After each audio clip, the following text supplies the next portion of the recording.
भारत का गौरव पाक पर कैसे कहर बनता जा रहा है। भारत का गौरव यानी भारतीय सेना कैसे बड़े कदम उठा रही है और कैसे पाकिस्तान की मुश्किलें बढ़ रही हैं, ये आपको बताते हैं। भारत ने बनाया है अब तक का सबसे खतरनाक बम। डीआरडीओ ने air launch long range glide bomb बनाया है। इस स्वदेशी हथियार को गौरव नाम दिया गया है। गौरव दूर से ही लक्ष्य को नष्ट करने में सक्षम है। इस बम को सुखोई 30 MKI से लॉन्च कर सकते हैं। यह हवा में छोड़ने के बाद दूरी तक, काफी दूरी तक ग्लाइड करता है। गौरव का वजन 1000 किलो है और पहाड़ों पर कारगर है। एक गौरव बता दें कि ये गौरव बंकर और किले बंद ठिकाने उड़ाने में सक्षम है। डीआरडीओ ने गौरव बम का 2 वर्जन तैयार किया है और दोनों वर्जन पाकिस्तान को जवाब देने के लिए तैयार है। और भारत ने जब ये तैयारियां की है तो पाकिस्तान में खलबली मच गई, क्योंकि पाकिस्तान को पता है कि भारत की ये तैयारियां, भारत के ये बड़े कदम हमेशा से पाकिस्तान के लिए मुश्किलें खड़ी करते हैं। अब आपको बता रहे हैं कि ऑफेंसिव ऑपरेशंस को ध्यान में रखते हुए भारतीय सेना क्या बड़े कदम उठा रही है, किस तरह से तैयारी की जा रही है और इस बम के अलावा भारत ने और क्या तैयारियां कर रखी हैं, सुनाते हैं आपको।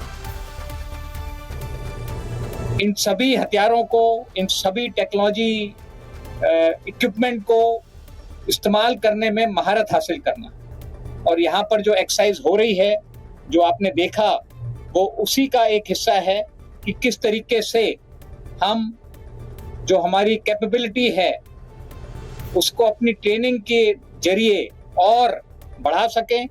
और जो टास्क हमें मिला है, और ये टास्क बहुत महत्वपूर्ण है, आप सब लोग जानते हैं कि ऑप सिंदूर में हमने दुश्मन को बहुत क्षति पहुंचाई थी, बहुत नुकसान पहुंचाया था, पर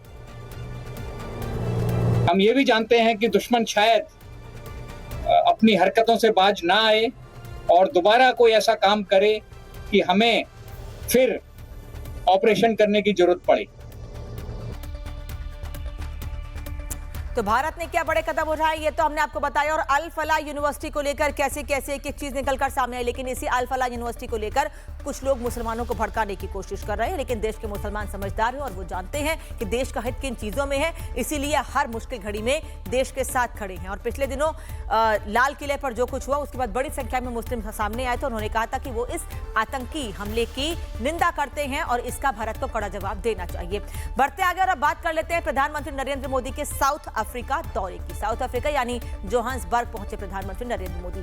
G20 सम्मेलन में प्रधानमंत्री नरेंद्र मोदी ने कई जरूरी मुद्दे उठाए, जिसमें उन्होंने ड्रग्स और आतंक को जड़ से खत्म करने के लिए दुनिया के देशों को मिलकर कार्रवाई करने का सुझाव दिया। उन्होंने इसे दुनिया के हर देश के लिए घातक बताया है।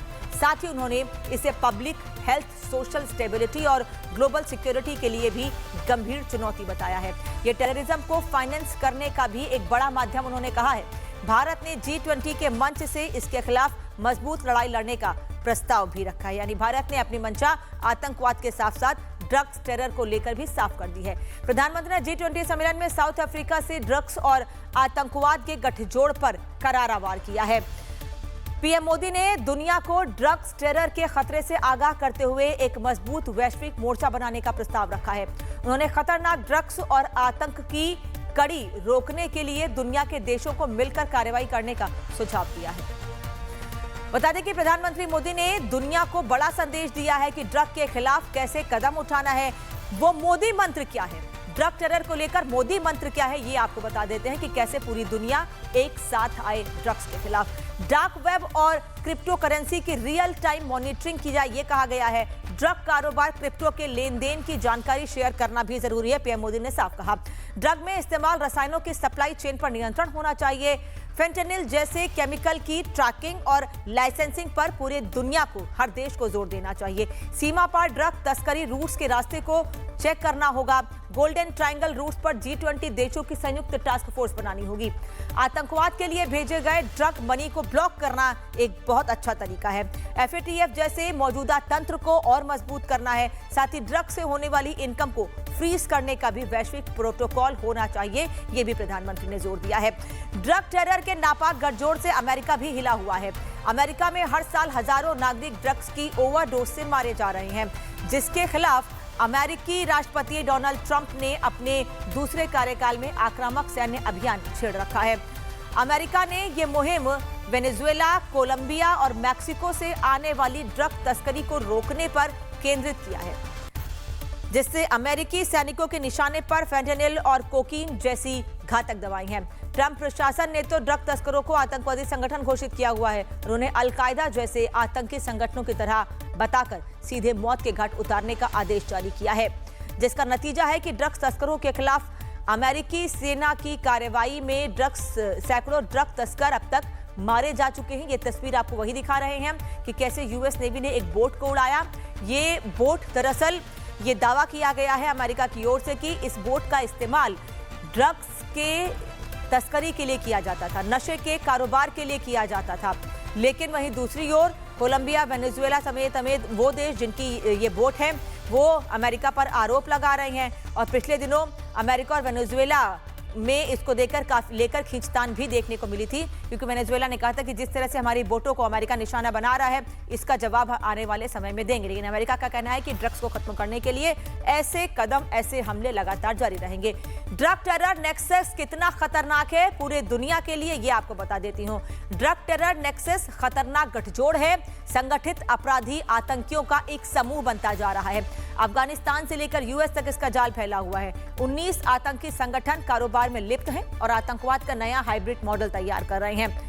आतंकी संगठनों का प्रमुख फंडिंग स्रोत यही होता है, इससे पैसे इकट्ठे करना। टेरर ग्रुप का पसंदीदा अवैध कारोबार भी ड्रग्स ही है। Central Asia, Africa, middle east में भी इसका नेक्सस फैला हुआ है। यूएस के ट्राई बॉर्डर क्षेत्र में मजबूत नेटवर्क है, जिससे लाखों लोगों की जान पर बड़ा खतरा बना हुआ है। ड्रग्स ओवरडोज से मौत में भी भारी इजाफा हो रहा है।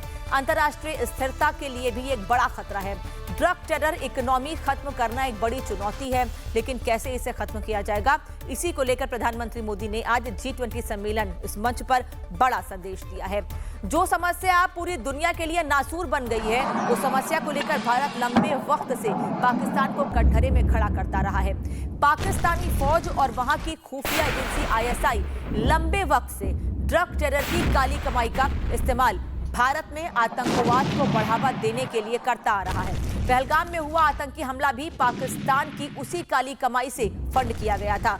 यह आतंकी हमला ड्रग की कमाई का ही था, जिसका जवाब भारत ने ऑपरेशन सिंदूर से दे दिया था। बता दें कि भारत के लिए यह ड्रग कैसे चुनौती बनता जा रहा है। हालांकि भारत ने इसको लेकर बड़े कदम भी उठाए हैं। टेरर इकोनॉमी भारत के लिए गंभीर खतरा बनती जा रही है। पाक कर रहा है ड्रग इकोनॉमी से आतंकवाद फंड कर रहा है। लश्कर, जैश आतंकी समूहों को इससे फंडिंग मिलती है। जो कमाई ड्रग को बेचकर होती है उससे इनको फंडिंग की जाती है। पाक आर्मी ISI इसके नेक्सस को बड़ा कर रही है, ड्रग कारोबार को बढ़ा रही है। आतंकवाद के लिए पाक करता है ड्रग कारोबार। गोल्डन क्रिंसेट के करीब होने से भारत निशाना है। कश्मीर में टेरर फाइनेंसिंग के कई लिंक भी मिले हैं। भारत के लिए सिंथेटिक ड्रग्स तस्करी सबसे बड़ा खतरा है और भारत में सिर्फ कश्मीर में ही नहीं, पाकिस्तान की सीमा पंजाब से लगी हुई है, राजस्थान से लगी हुई है और वहां पर भी ड्रग्स तस्करी के कई मामले इसके पहले सामने आते रहे हैं। और इसी तरीके से ड्रग्स की तस्करी करके पाकिस्तान फंडिंग करता है, पैसे जुटाता है और आतंकवाद को बढ़ावा देता है। और भारत की लड़ाई इसी ड्रग्स और आतंकवाद के खिलाफ है। रुक रहा एक छोटे से ब्रेक के लिए। प्रहार में इतना ही, लेकिन रिपब्लिक भारत पर खबरें जारी हैं।